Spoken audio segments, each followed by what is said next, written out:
So here are the best tips to keep your dog from running away, and what to do before your dog even runs away, something to kind of think about ahead of time. Preparing is always way better than having to figure it out after the fact.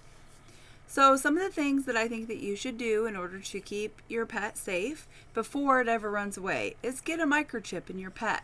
This can be done at a routine exam when they're getting their vaccines, and usually can be done by a veterinary technician.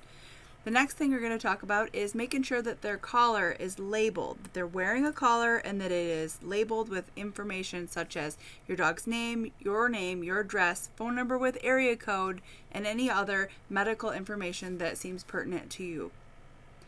Take some good quality photos of your pet right now while you're thinking about it, before they ever run away. If they do go missing, you'll have wonderful pictures to use to make flyers.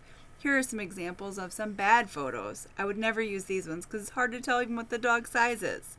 Here's some good ones. Get a good full body image. Make sure the coloring is good.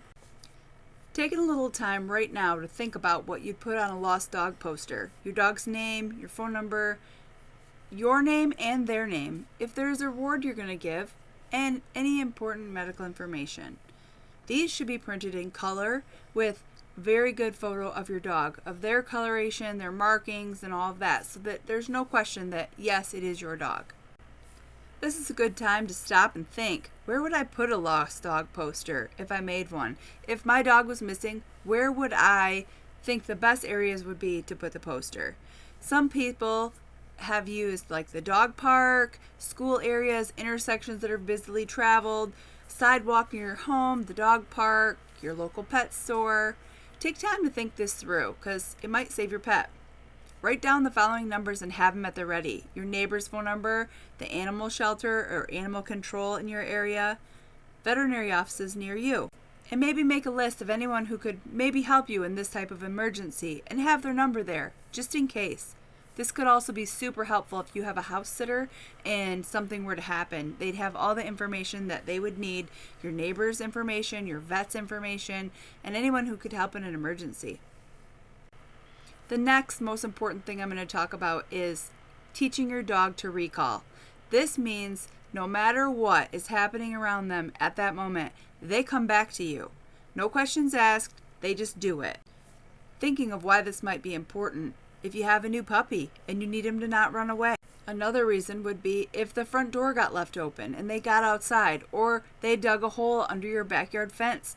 There's so many reasons why a dog might accidentally get away from you, or if the leash broke, or the collar malfunctioned, or they jumped out of your car. Recall is super important, and it starts with high-value treats. Teaching your dog recall is where you use a special word, and that word is the only word you use to get them to come back to you.